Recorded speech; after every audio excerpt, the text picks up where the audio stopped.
Hello, je te souhaite la bienvenue sur Tremplin, le podcast pour prendre de la hauteur sur ton business. Toi qui es entrepreneur ou dirigeant d'entreprise, je te partage ici des clés pour structurer et optimiser ton marketing ou ta communication, mais pas que. Sur ce podcast, nous parlons aussi d'entrepreneuriat, de charge mentale, de productivité, bref, plein de conseils pour avancer et se développer sereinement, que ce soit à titre professionnel ou personnel. Ici Karine Vaca, à mon compte depuis presque 15 ans, je dirige l'agence 321 Idecom, spécialisée en événementiel, et en parallèle je suis formatrice chez Comco Academy qui aide les entrepreneurs à structurer leur marketing communication et leur business en général pour plus de fluidité et moins de stress au quotidien. Alors mets-toi à l'aise et c'est parti!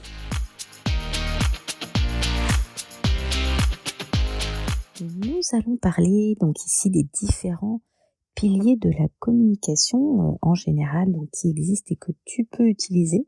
On parlera bien évidemment du digital, mais la communication n'est pas exclusivement du digital. Et du coup, c'est assez souvent négligé, c'est vraiment dommage. Donc certains piliers ne seront peut-être pas pour toi tout de suite, mais c'est important que tu saches en fait que ça existe pour y penser le jour où tu en auras besoin. Donc que tu vendes en fait des produits, des services, et même si tu es indépendant, tu as pu voir au cours des précédents épisodes que c'est vraiment important d'avoir un prospect idéal en tête donc pour développer ta communication. Et tu as vu aussi que créer une identité visuelle, même si c'est juste ton prénom et ton nom, va vraiment te permettre en fait de faire un switch pour pouvoir te présenter en tant que marque et du coup d'augmenter ta visibilité, ta crédibilité et du coup tu pourras mieux attirer l'audience que tu souhaites, donc tes prospects, tu pourras mieux les éduquer à tes produits, aux avantages produits, à ce que ça leur rapporte et du coup tu pourras mieux vendre tes produits puisque on saura exactement ce que tu proposes, si c'est un produit ou un service, quelle est la transformation que ça va faire, quel est l'avantage, si c'est juste un produit de beauté, c'est quoi les avantages, parce qu'il y en a sûrement, et tu pourras aussi fidéliser tes clients. Sache quand même que en fait la plupart du temps, tes actions de communication sont souvent pour attirer tes futurs prospects. Mais il faut quand même aussi avoir en tête qu'il y a une partie de tes actions de communication que tu dois dédier à la fidélisation en fait de tes clients, c'est-à-dire générer des ventes additionnelles dans la durée sur des clients où tu as déjà fait au moins une vente. C'est-à-dire souvent ça aussi on néglige, c'est-à-dire tu vas vendre une fois et ces personnes-là en fait tu les oublies alors que pourtant elles sont éduquées à ta marque, elles connaissent tes produits et ça sera beaucoup plus facile de leur vendre quelque chose qu'à quelqu'un en fait à qui il faut faire entièrement l'éducation, et lui expliquer qui tu es, pourquoi il devrait acheter chez toi, etc. C'est-à-dire qu'en fait vendre à un de tes clients coûte beaucoup moins cher que d'aller recruter, que d'aller chercher des nouvelles cibles, que ça soit au niveau temps pour toi ou pour ton équipe, mais aussi en argent parce que forcément ça demande en fait un certain investissement d'aller chercher ces nouveaux clients. Alors qu'en fait, un client, s'il a déjà acheté chez toi, normalement, tu as déjà un téléphone, tu as déjà une adresse email. Donc, c'est très simple d'aller le contacter, soit en lui envoyant un email, soit des fois, tout simplement, en lui passant un petit coup de téléphone. Donc, vraiment, il faut avoir en tête tout ça, que vraiment, il y a des actions de communication pour des futurs clients, donc pour mon prospect qui n'a jamais acheté chez moi, et il y a des actions de communication qui sont faites pour des clients qui ont déjà acheté chez moi pour qu'ils puissent réacheter un deuxième produit, un troisième, un quatrième. Donc voilà, donc ça c'était vraiment pour avoir ça en tête. Et puis donc on va regarder ensemble tout ce qui est à ta disposition pour bien communiquer donc autour de toi de manière normale en fait par rapport au digital qui est souvent un petit peu impalpable. C'est pour ça que je parle de communication normale, mais c'est plutôt une communication locale avec vraiment une vraie relation avec quelqu'un par rapport à du digital où il va y avoir des écrans entre nous.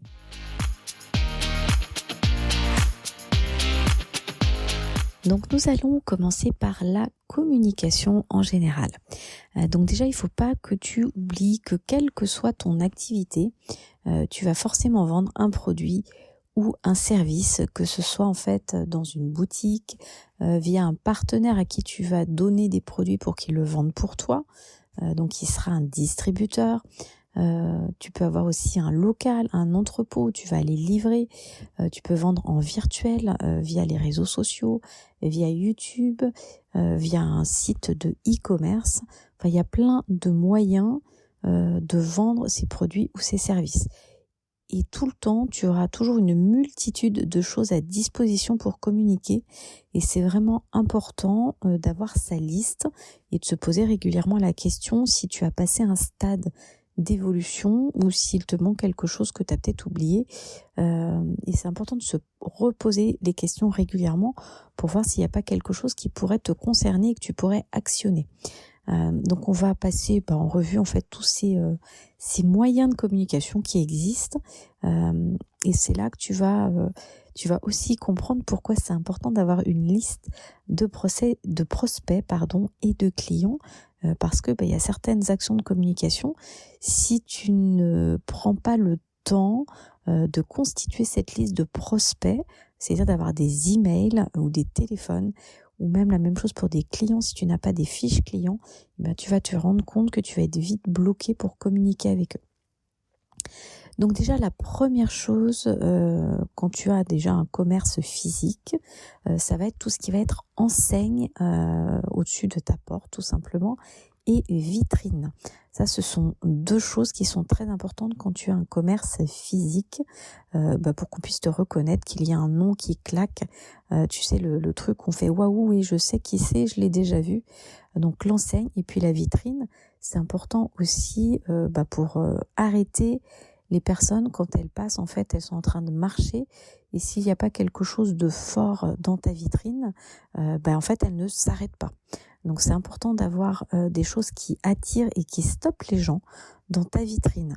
Ça peut être déjà une très belle décoration. Les gens vont forcément s'arrêter.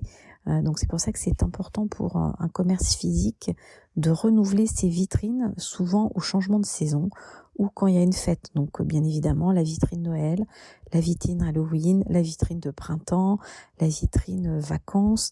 Enfin, à toi de trouver vraiment les thèmes qui concernent ta cible, mais c'est ultra important d'avoir ce changement dans la vitrine, justement, pour que les gens stoppent et se disent ah super, elle a changé de déco, et même qu'ils soient dans l'attente de ta décoration. Il y a une grande marque de luxe que vous connaissez peut-être, qui est Hermès, qui est rue du Faubourg Saint-Honoré, et c'est vraiment un événement que d'attendre leur vitrine saisonnière. Il y a des gens en fait qui ne viennent que pour ça, et du coup en fait le fait de voir les vitrines, souvent ils vont aller rentrer parce que forcément dans la vitrine il y a des nouveaux produits. Mais c'est un événement en fait en soi que d'avoir des vitrines un peu sympas, donc déjà qui stoppent les gens sur le trottoir, et aussi ils sont attentistes et ils créent en fait une relation avec votre marque sans que vous en rendiez compte. Donc ça c'est ultra important quand on a des commerces physiques. Et j'en parlerai aussi tout à l'heure, mais du coup je le dis maintenant, comme ça ce sera fait. Et pareil, quand vous avez un site internet qui souvent, vous vous souvenez, on appelle ça un site vitrine.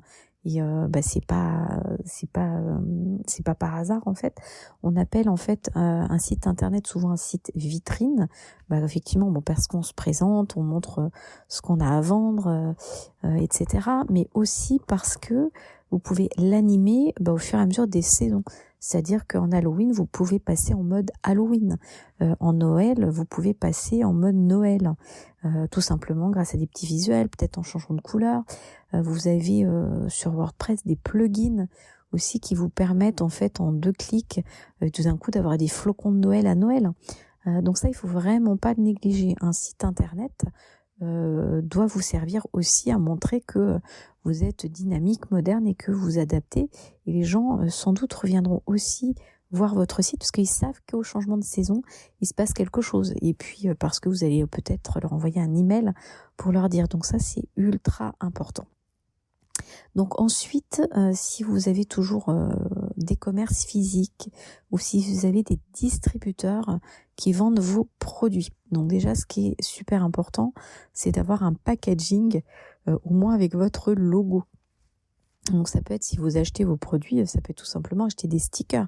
Si vous n'avez pas le moyen de faire fabriquer des boîtes ou des choses comme ça, mais ne serait-ce que des petits stickers avec votre marque, tout de suite en fait que le produit, quand vous le vendez, les gens dans leur tête, c'est vraiment un produit à vous. Donc ça, c'est ultra important. Si vous faites du e-commerce, pareil, sur vos colis, le sticker peut très bien marcher, c'est-à-dire votre colis est neutre, mais vous pouvez mettre un petit sticker qui, comme ça, la personne, quand elle reçoit le colis, elle sait déjà que c'est vous.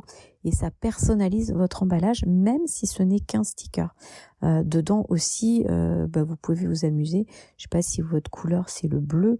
Avoir un papier de soie bleu, par exemple, c'est-à-dire mettre des choses qui ne vous coûtent pas cher, mais qui personnalisent l'intérieur de votre colis. Parce que sûrement, si vous mettez des objets dedans, vous voulez pas qu'ils s'entrechoquent entre eux. Donc plutôt que de mettre du papier journal, ça peut être du papier de soie de couleur avec les couleurs de votre charte. Ça, pensez-y en fait, dès le moment où vous allez commencer à manipuler vos colis, les produits que vous vendez, pensez stickers, pensez couleurs avec des choses pas forcément très chères, mais qui jouent aussi le jeu de votre marque. Et du coup, aussi pareil, donc si vous avez des réseaux partenaires qui vendent vos produits, peut-être pensez PLV, c'est-à-dire la publicité sur le lieu de vente. Mettez à disposition peut-être des choses pas très chères, ça peut être des stop rayons, c'est tout simplement des petits cartons qui sortent des étagères.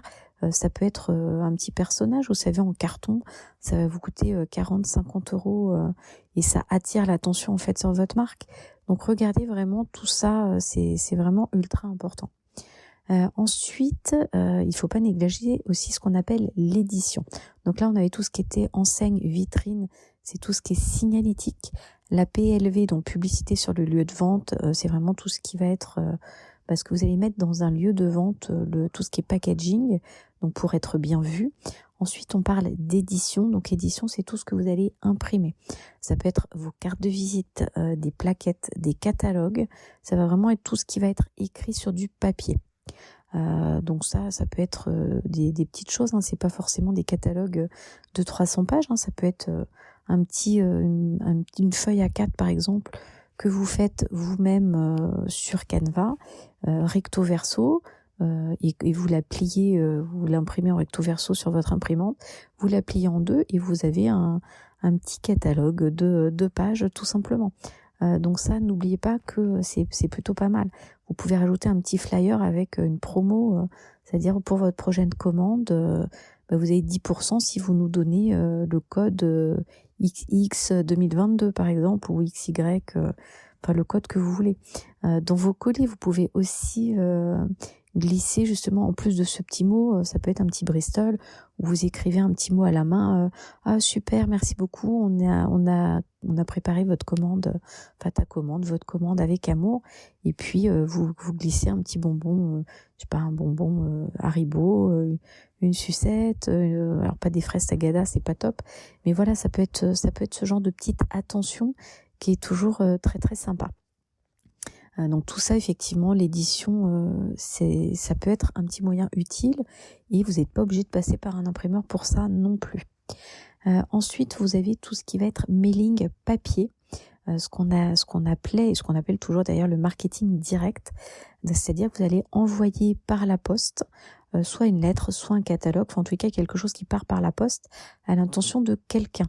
Donc soit vous avez effectivement un listing de prospects qui vous appartient, donc attention au listing, justement je vais en parler parce que l'autre chose dont je voulais vous parler, c'était le phoning, c'est-à-dire toutes les actions de marketing téléphonique qui sortent de chez vous pour essayer pareil d'amener des gens.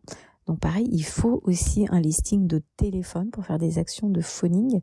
Donc ces emails, ces adresses postales, ces numéros de téléphone, soit effectivement vous les avez collectés parce que vous avez fait des actions précédemment et les gens vous les ont donnés à vous spécifiquement. Donc du coup ces adresses postales, ces téléphones vous appartiennent, vous avez le droit de les appeler bien évidemment puisqu'ils vous ont donné l'autorisation quand vous les avez récoltés puisque vous les avez informés qu'ils vous les donnaient pour que vous puissiez les contacter en retour. Donc ça veut dire qu'ils sont d'accord. Donc faites attention, pareil, quand vous collectez, qu'il y ait bien ces petites phrases j'autorise à ce qu'on me rappelle par téléphone, qu'on me contacte par voie postale. C'est ultra important pour être conforme au RGPD, au Règlement général sur la protection des données. Si vous ne savez pas ce que c'est, allez voir ce qu'est le RGPD, Règlement général sur la protection des données. Vous pouvez trouver pas mal d'infos encore sur le site de la CNIL. Mais en tous les cas, faites attention au listing parce qu'il y a encore beaucoup d'entreprises aujourd'hui qui vont vous vendre pas cher des listings d'adresses postales, des listings de dirigeants avec des adresses postales, les téléphones, des fois les emails. Sauf qu'en fait, ces personnes ne vous ont pas donné à vous l'autorisation de les contacter, ni d'ailleurs à la société qui est en train de vous les vendre. Ils les ont récoltés soit parce qu'il y a des boîtes qui leur ont vendu alors qu'ils n'avaient pas le droit, ou alors ils les ont récoltés sur Internet tout simplement, et ils vous les vendent parce que vous pensez que tout est légal, et souvent ça l'est pas, et en fait vous utilisez ces listings, et il y a beaucoup de taux de plainte des gens parce qu'ils sont appelés, qu'ils n'ont pas donné l'autorisation, ou qu'ils reçoivent des courriers alors qu'ils les ont pas sollicités, que ce soit des courriers papier ou courriers électroniques, et du coup il y a des plaintes des gens, et au fur et à mesure que ces plaintes augmentent, votre notoriété de marque en pâtit. Alors sur les emails, vous êtes de moins en moins bien délivré dans la boîte principale des gens, donc c'est pas top. Au téléphone, vous pouvez être signalé, postal, en mailing postal également. Donc vous pouvez après avoir des procédures, si votre nom réapparaît un peu trop souvent, vous pouvez avoir des procès pour ça. Donc faites attention. Les listings, ça ne s'achète pas comme ça. Il y a des règles. Donc faites vraiment attention que les sociétés qui vous vendent ces listings soient totalement en règle et ça soit pas des arnaques. Parce qu'après, les problèmes légaux, c'est vous qui allez les avoir et pas eux. Et donc du coup, si par contre vous avez collecté vos adresses postales, vos téléphones et vos adresses email de manière complètement légale et correcte, vous avez le droit d'appeler de temps en temps vos clients, de leur envoyer un SMS pour leur faire part de nouveautés ou de les inviter à passer dans votre commerce, leur envoyer des codes promotion sur un mailing papier. Si vous avez un peu de budget, ça peut être des catalogues, ou même si vous vendez des produits de marque, que les marques vous envoient des catalogues, vous avez le droit de les envoyer par la poste si vous avez les adresses postales. Alors souvent, plutôt que d'envoyer à tous vos clients, souvent, si vous avez tous vos historiques de vente, c'est de l'envoyer à vos 30, 40, 50 meilleurs clients. Donc souvent, ce qu'on dit, c'est les 20% de meilleurs clients. Vous avez déjà entendu parler, je pense, de la règle des 20-80. Donc souvent, 20% de vos clients en quantité font 80% de votre chiffre d'affaires. Donc c'est souvent ces 20%, ce noyau de 20% de clients qu'il faut continuer à traiter pour qu'ils puissent réacheter en fait vos produits. Donc ayez en tête ce 20-80, ce qui vous évite du coup de faire des actions sortantes sur tous vos clients. Consacrez-vous sur vos meilleurs clients. Donc voilà pour ce qui est mailing et phoning. Ensuite, il y a tout ce qui est action de relations publiques, donc qui font partie de la communication. Donc relations publiques, ça va être en fait tout ce qui tourne autour d'un événement. Donc que ça soit un événement public, donc en physique, ou un événement digital. Donc par exemple, nous, à nos niveaux, quand on a une boutique, un commerce, parce quand on pense événement, on pense tout de suite 500, 600 personnes. Absolument pas. Vous pouvez faire un petit déjeuner avec 10 personnes, avec vos 10 meilleurs clients, ou un petit cocktail, juste champagne, 3 petits fours avec vos 5 meilleurs clients dans votre commerce pour leur faire découvrir par exemple un produit dans votre boutique, pour leur montrer une nouveauté, parce que vous savez que ces clients ont le potentiel pour acheter ce produit. Donc attention, souvent, avant moi j'étais dans dans tout ce qui était bijouterie, joaillerie. Donc par exemple, si je sais pas, on avait un nouveau produit, je sais pas, avec on va dire des pierres bleues, hein, pour pas parler technique. Si par exemple quelqu'un était amoureux des pierres rouges, forcément on va pas les inviter. C'est-à-dire qu'il faut après avoir une connaissance de son prospect pour se dire oui, celui-là je sais qu'il adore, dès qu'il y a un produit avec des pierres bleues, il l'achète. Lui, je vais l'inviter à venir voir ce produit parce que je sais qu'il va l'acheter. Je sais pas si vous avez des clients qui aiment, je sais pas, les parfums ultra fruités et que demain vous sortez un parfum floral, bien évidemment vous n'allez pas l'inviter parce que vous le connaissez par cœur et vous savez qu'il l'achètera pas. Donc pareil, ce genre de petits événements, il faut les adapter à votre clientèle. Donc ça peut être effectivement un petit cocktail, mais ça peut être un petit déjeuner où ça va vous coûter peut-être un café, un croissant, et vous lui faites faire le tour de la boutique avec les nouveautés. Souvent ça, on le fait avant Noël, à partir de début novembre ou 10 novembre. Ça s'appelle des Noëls avant Noël, donc petit déjeuner, petit cocktail, petit brunch. Ça peut être aussi un dimanche, pareil, dimanche, Noël avant Noël, où vraiment vous faites des choses complètement privées, où la personne en fait va se sentir considérée parce qu'elle a ce traitement un peu VIP où il n'y a que elle. Alors après ça peut être effectivement juste un couple où vous décidez de faire un petit déjeuner avec 4-5 personnes, 4-5 clients parce que vous êtes plusieurs vendeurs dans la boutique.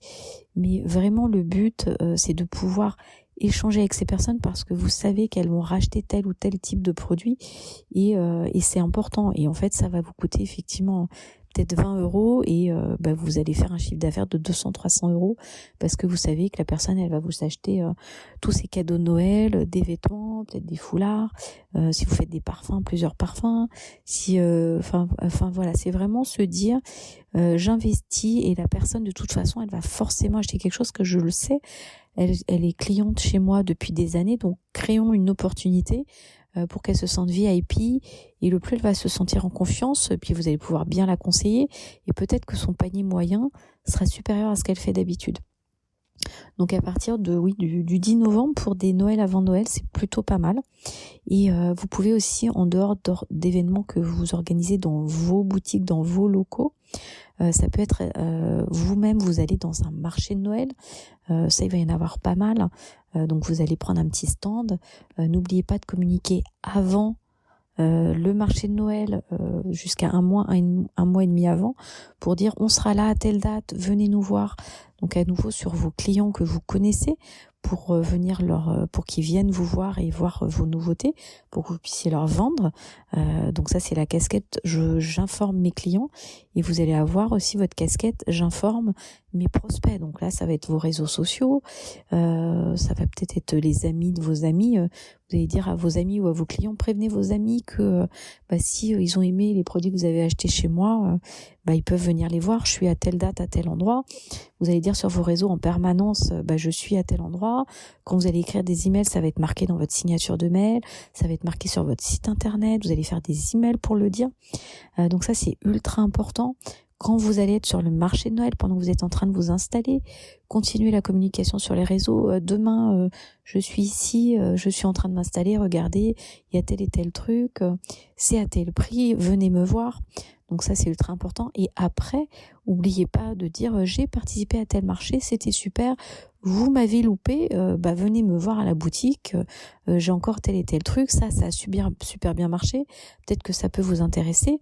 Donc à nouveau, les SMS, les réseaux sociaux, les emails, faut vraiment tout le temps communiquer, et ne vous arrêtez pas à Noël. Oubliez pas qu'il y a des gens qui ont eu de l'argent à Noël et qui le dépensent après Noël, et puis il y a toujours les Noël après Noël, les gens qu'on voit que pour le 31, et puis la famille qu'on continue à voir jusqu'à mi-janvier. Donc n'oubliez pas que Noël ne s'arrête pas à Noël. Il y a plein de fêtes qui ne s'arrêtent pas à la fête et continuent après. Donc ça c'est pareil, c'est important à l'avoir en tête. Et pareil, toujours en événementiel, n'oubliez pas que vous pouvez faire des événements digitaux. C'est-à-dire que, par exemple, vous pouvez très bien présenter toutes vos nouveautés en faisant un live Facebook, YouTube, LinkedIn, ce que vous voulez. Vous vous mettez devant votre caméra, vous l'annoncez et vous montrez vos produits. Je sais pas si c'est des vêtements. On le voit souvent où il y a la personne qui présente les produits, elle est accompagnée d'une amie, elle dit vous voyez dans ce défilé, hop, elle montre sa copine qui est en robe noire, elle le porte en taille 38, la matière c'est ça, vous voyez il y a les paillettes, regardez elle se retourne, il y a un décolleté mi-dos avec des bretelles, donc elle existe en taille, regardez là je l'ai en taille 38, 39, 40, 41. Passez vos commandes, généralement les gens passent la commande dans le chat et au fur et à mesure, et elle redit 1 heure après, écoutez, regardez la petite robe noire, là il me reste plus qu'une taille 36, qui la veut? Et il y a plein de ventes qui se font comme ça. Vous pouvez le faire sur des vêtements, sur des petites pochettes, vous pouvez le faire sur des tonnes de choses en fait. Même sur vos services, quand vous vendez des services, vous pouvez dire que vous vendez des cadeaux, des cartes cadeaux, et que les maris peuvent leur offrir à leurs femmes des massages. Et pareil, vous expliquez vos massages, vous expliquez plein de choses dans vos lives. Et pareil, les commandes se font par chat. Donc n'hésitez pas à utiliser aussi le digital pour ça. Et pareil, si vous êtes un restaurant et pas que, vous pouvez proposer en fait des choses un petit peu différentes, justement au moment de fête. Bon, alors là on parlait de Noël, mais ça peut être au moment d'Halloween, ça peut être au moment d'événements sportifs. Et en fait, tout commerce peut rebondir, que ça soit en ligne ou physique, sur l'actualité en général. Tu peux faire une action en fait de communication. Les Bleus gagnent une nouvelle étoile à la Coupe du Monde. La France entière est contente. C'est bien de participer à cette fête nationale. Vous pouvez proposer des choses à ce moment-là.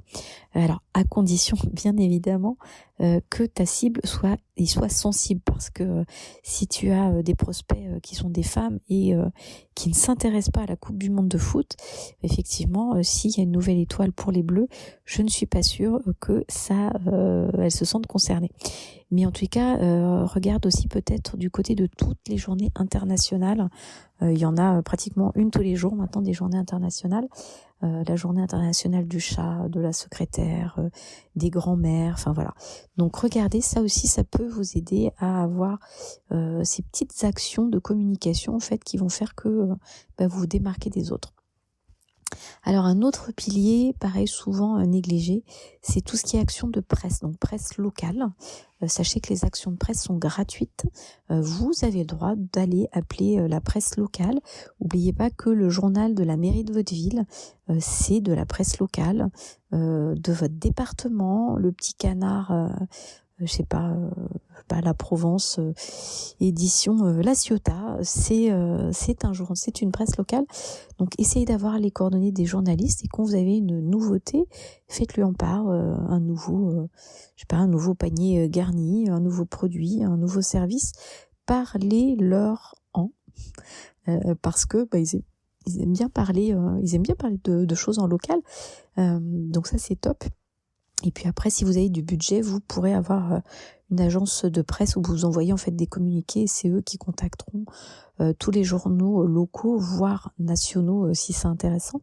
Et les premières agences de presse, il y a des agences de presse en ligne si vous cherchez, qui ne sont pas avec des gros budgets, c'est-à-dire pour 200-300 euros, vous pouvez avoir 5 ou 6 articles, parce que l'agence de presse va faire ce travail de relais pour que la presse parle de toi, de tes produits et de tes services. Donc regardez ça peut être pas mal. Au niveau des actions de communication, et ça vous pouvez en parler partout, il y a ce qu'on appelle les actions de promotion. Donc ça va être offrir un pourcentage de réduction, un petit cadeau, ça va être un 2 pour le prix d'un, une paire de boucles d'oreilles offertes pour un colis acheté. Donc tout ça c'est de la promotion, et tout ça vous allez en parler sur vos réseaux, dans les emailings, sur votre site internet, vous allez mettre des papiers dans votre vitrine. Tout ça en fait c'est une action dont vous pouvez parler partout.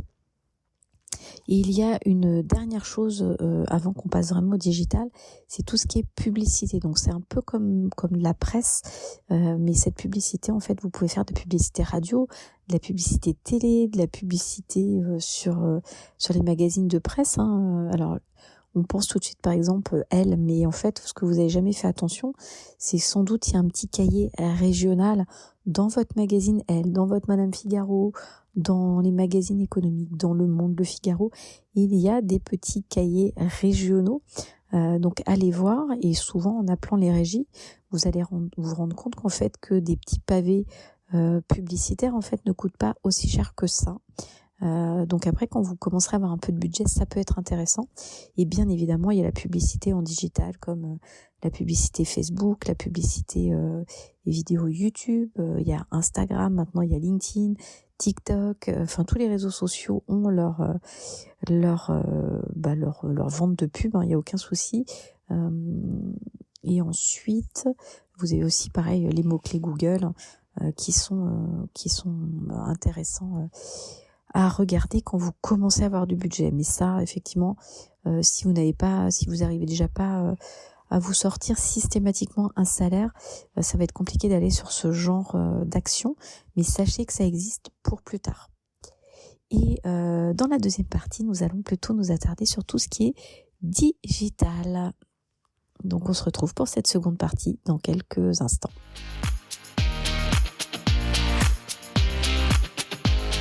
Alors, nous nous retrouvons pour cette dernière partie, donc sur la partie communication et plus spécifiquement donc sur les piliers digitaux qui sont à ta disposition en fait pour communiquer. Donc il y a tout d'abord le site web. Je commence volontairement par ça parce que pour moi c'est vraiment indispensable. Souvent on va te dire non mais commence par des outils comme les réseaux sociaux, c'est gratuit, tu vas pouvoir commencer à vendre. Alors oui, tu vas pouvoir commencer à vendre, mais souvent, tu vas avoir plein de touches et ça va pas se concrétiser. Et si tu creuses un petit peu plus loin, tu vas te rendre compte qu'en fait, les personnes, au moment de vouloir passer à l'acte en achetant ton produit, en fait, ils vont tout simplement aller vérifier sur Google s'il y a des avis, si tu existes légalement. Et pour eux, une des preuves qu'il y a, et même nous on le fait, je pense que tu le fais aussi, tu vas aller voir si la personne elle a un site internet, s'il y a des mentions légales, s'il y a un numéro de SIRET. Et si tu trouves pas de site internet, tu vas commencer à te poser des questions. Et du coup, il va pas y avoir cette preuve sociale que tu existes, c'est-à-dire que tu n'as pas de site. Donc c'est un peu curieux, donc ça va commencer à faire des petites alertes dans le cerveau des acheteurs. Et souvent, tu vas perdre des ventes à cause de ça. Donc vraiment, un site web aujourd'hui, ça apporte de la crédibilité, de la confiance, et du coup, c'est un outil dont tu peux te servir en fait pour mettre en avant justement les valeurs de ton entreprise.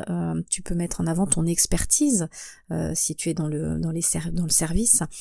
Tu peux décrire tes produits, justement quels sont ses avantages, s'il y a un côté écologique. Enfin, vraiment, tu peux vraiment mettre en avant tous les arguments, tout ce qu'on expliquait en fait dans l'épisode. Je t'invite à l'écouter si tu l'as pas écouté, l'épisode sur le prospect idéal, c'est-à-dire que tout ce que tu connais sur ton prospect, que ton prospect recherche quand il va acheter ton produit ou ton service, ça doit être mis en avant sur ton site. C'est absolument pas des mensonges, bien évidemment.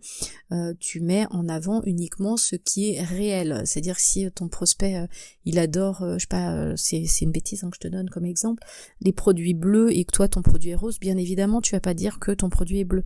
Tu ne mets en avant que ce qui est réel, concret et qui peut en fait le convaincre que ton produit est le meilleur pour lui.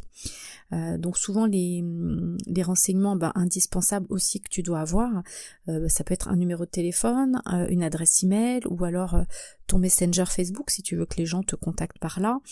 Si tu as une boutique, ça va être tes horaires d'ouverture, ton adresse, où est-ce que les gens peuvent trouver ton commerce.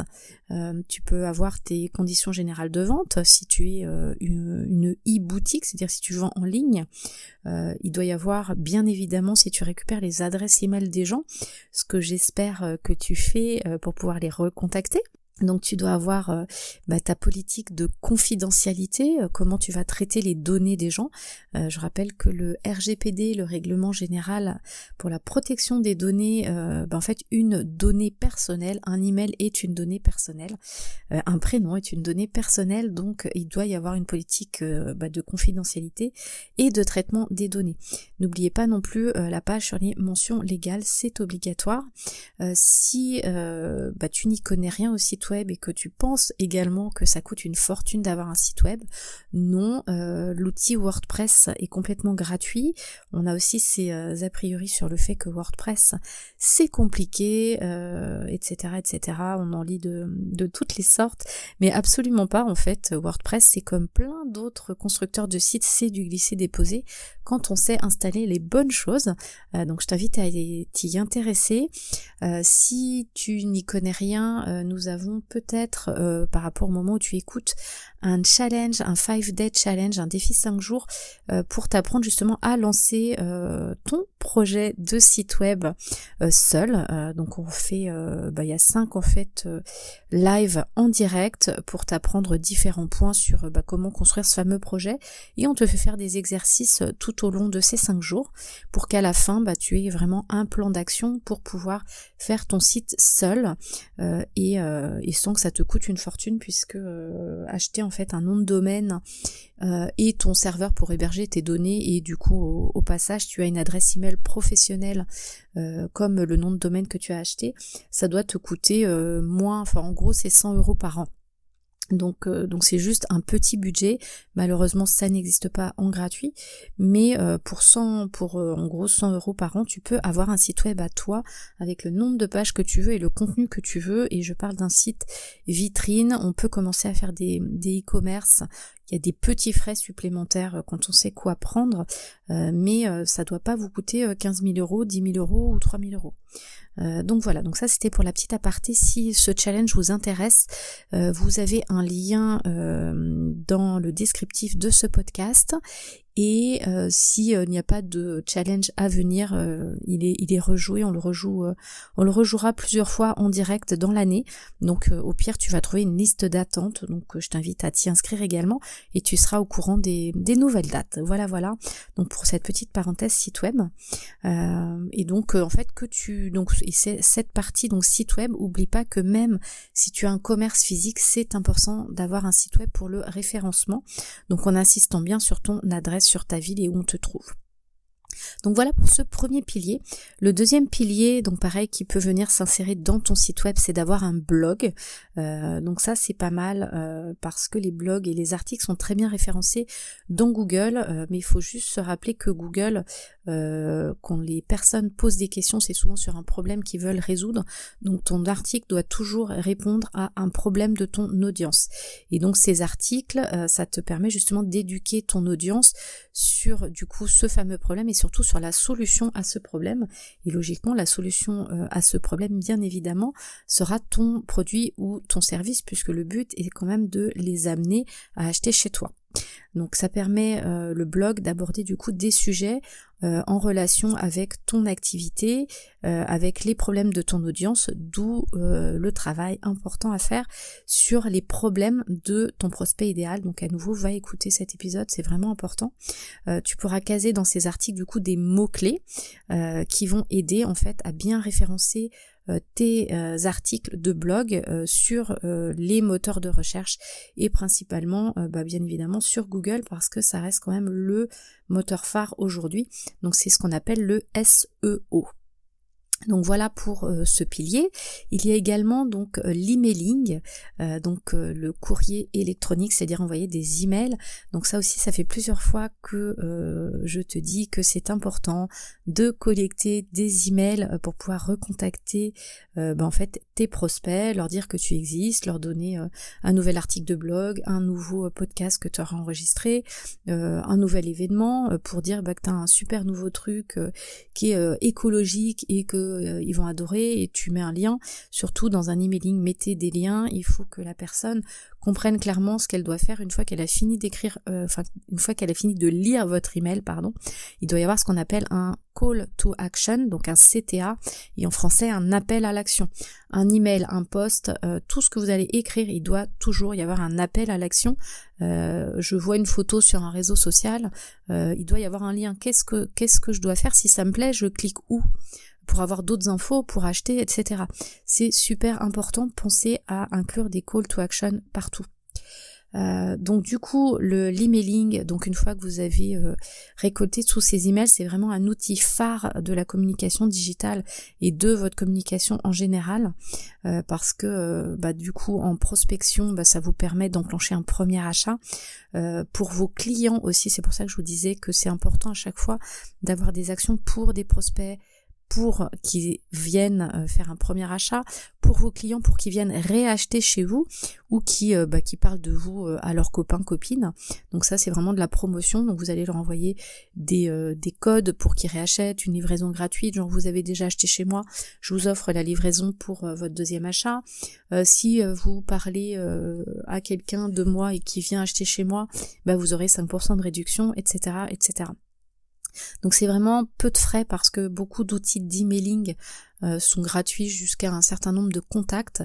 Comme ça, je vous dirais un Mailchimp qui reste quand même très facile d'accès, où vous avez une partie gratuite, c'est celui que je connais le plus.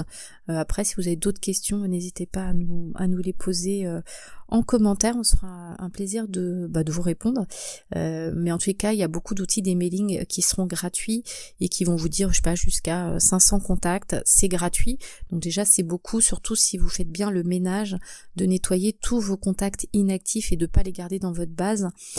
C'est vraiment très très bien. On refera un épisode de podcast, je pense vraiment sur le fonctionnement de l'emailing, parce qu'il y a beaucoup de bonnes pratiques à connaître. Donc on refera un petit podcast sur ça. Ensuite, un autre pilier bien évidemment incontournable, les réseaux sociaux. Donc vous avez du Facebook, Instagram, LinkedIn, Twitter, maintenant TikTok qui commence à monter, et pas que sur les jeunes, puisque les premiers utilisateurs, il y a 7-8 ans, effectivement, ils avaient 15 ans, mais aujourd'hui, ce sont de jeunes adultes qui ont des premières rémunérations parce qu'ils travaillent, donc ce sont de vrais clients potentiels. Donc regardez vraiment les réseaux sociaux qui existent, ceux qui peuvent vous intéresser. On refera aussi des épisodes de podcast, on en fera un par réseau pour bien vous les expliquer. Vous aurez aussi des fiches qui iront avec pour que vous puissiez vraiment avoir toutes les infos en tête. Mais en gros, être présent sur les réseaux sociaux aujourd'hui est primordial pour une marque.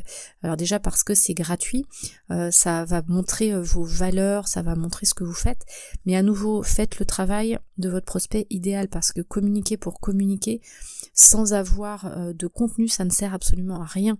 Le but de communiquer sur un réseau social, c'est d'attirer à vous vos prospects. Donc pour attirer le bon prospect, rappelez-vous, on a fait de petits exercices, mais allez écouter cet épisode à nouveau, c'est vraiment ultra important. Vous connaissez les problèmes par rapport à votre produit ou service, donc de votre prospect. Votre prospect, il a des problèmes, il a des rêves, il a besoin de solutions, et c'est sur ça que vous devez communiquer sur les réseaux sociaux.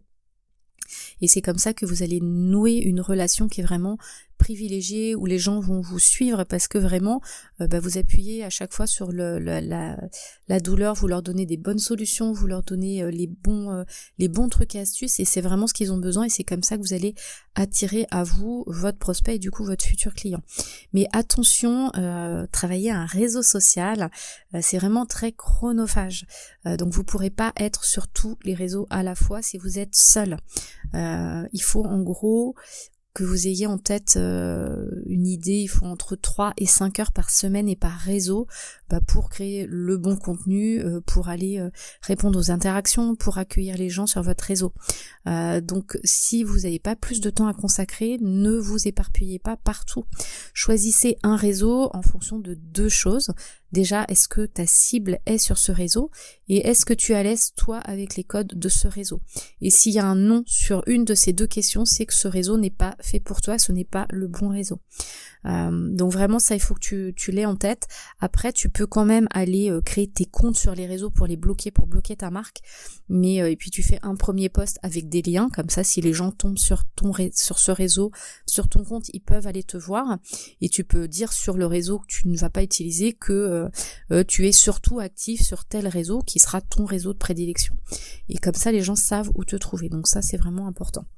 Ensuite il nous en reste plus que 2, donc l'avant-dernier dernier, c'est YouTube. Donc YouTube que je ne mets absolument pas dans un réseau social. Un réseau social, c'est un réseau où tu vas pouvoir vraiment interagir. Alors oui, il y a une petite zone de commentaires sur YouTube, mais il n'y a pas toutes les fonctionnalités que vous allez recevoir, que vous allez avoir ailleurs. Et YouTube demande quand même à créer un vrai contenu, une vraie vidéo. Si vous regardez maintenant, la plupart des chaînes YouTube commencent vraiment à se professionnaliser.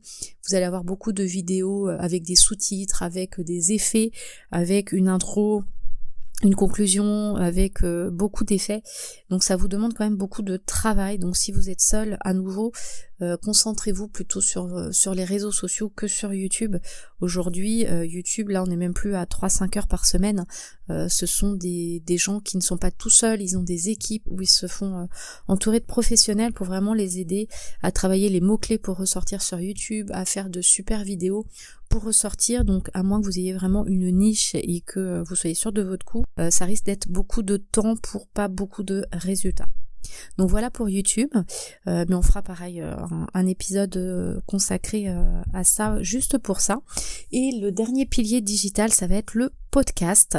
Donc là, podcast, on est plus sur de l'audio, là comme là on écoute, où vous allez en fait enregistrer des épisodes sur un certain thème, toujours pour aider votre audience, pour montrer vos valeurs, pour aussi les aider, parce que sans doute vous avez envie de ça. Nous, c'est aussi pour ça que on fait un podcast, pour donner de l'information sur des choses qu'on entend sur les réseaux qui sont fausses, et c'est pas il n'y a pas forcément besoin de formation pour vous donner en fait toutes les informations que je vous donne. Ça peut se trouver, mais le but c'est vraiment d'attirer vos prospects pour qu'ils aient à un seul et même endroit toutes les informations dont ils ont besoin par rapport à un projet.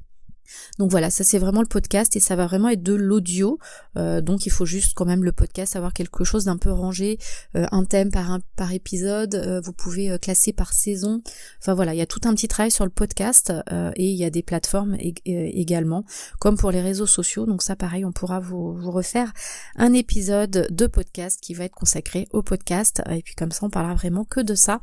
Là le but c'était vraiment de vous donner tout ce qu'il faut, que vous ayez en main toutes les informations pour connaître qu'est-ce que vous pouvez faire aujourd'hui pour agir sur votre communication en général. Voilà.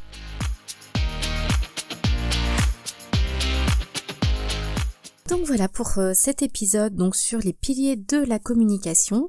Donc vraiment retenez que c'est important d'avoir en tête sa cible pour créer ses communications. Même si vous êtes seul, vous aurez systématiquement une communication prospect et une communication client.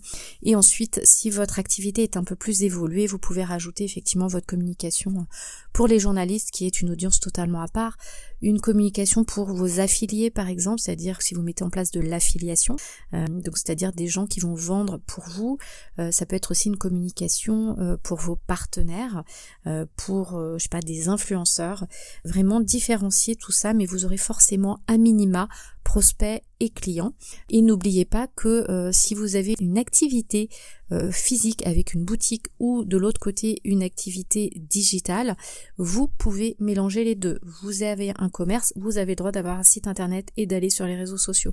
Vous êtes en e-commerce, vous avez du service par Zoom, vous avez le droit d'aller montrer votre minois dans un marché en vrai, vous avez le droit de faire des mailings papier sur des adresses des personnes. Donc vous avez le droit tous de mixer toutes ces actions, et c'est pour ça que c'est vraiment important d'avoir tout en tête. Sachez, comme je vous le disais aussi, vous avez des actions débutants pour quand vous n'avez pas beaucoup de budget, et au fur et à mesure vous allez pouvoir rajouter des choses parce que vous allez avoir du budget ou plus de cibles d'audience, et c'est vraiment au fur et à mesure que vous allez grandir que vous allez ajouter ces actions de communication. Mais c'est important de les avoir dès le début en tête, donc notez-les pour savoir que vous avez toutes ces possibilités, parce que c'est vraiment important. Et au fur et à mesure que vous allez grandir, relisez souvent cette liste, ça vous permettra peut-être d'actionner des choses au fur et à mesure. Donc c'est vraiment ultra important pour ne pas rester toujours sur les mêmes choses et varier sa communication au fur et à mesure que votre activité, que votre entreprise va grandir. Donc voilà pour cet épisode, et n'hésitez pas à nous poser des questions, on est à votre disposition. C'est presque fini, donc n'oublie pas, en description, tu peux récupérer le bonus dont je t'ai parlé dans cet épisode en cliquant sur le lien. Et si tu as des questions ou des sujets à nous soumettre, car tu éprouves des difficultés ou tu aimerais bien qu'on en parle, c'est également en description que cela se passe. Et voilà, c'est fini pour aujourd'hui, j'espère que ça t'a plu. Si le concept de notre podcast te plaît, n'hésite pas à laisser 5 étoiles ou un commentaire sur ta plateforme d'écoute. Ça aide vraiment le podcast à se faire connaître. Ça aide aussi encore plus d'entrepreneurs comme toi et au passage, ça nous encourage aussi à continuer. Merci beaucoup de m'avoir écouté jusqu'au bout et je te dis à très vite pour un prochain épisode. Allez, bye bye tout le monde.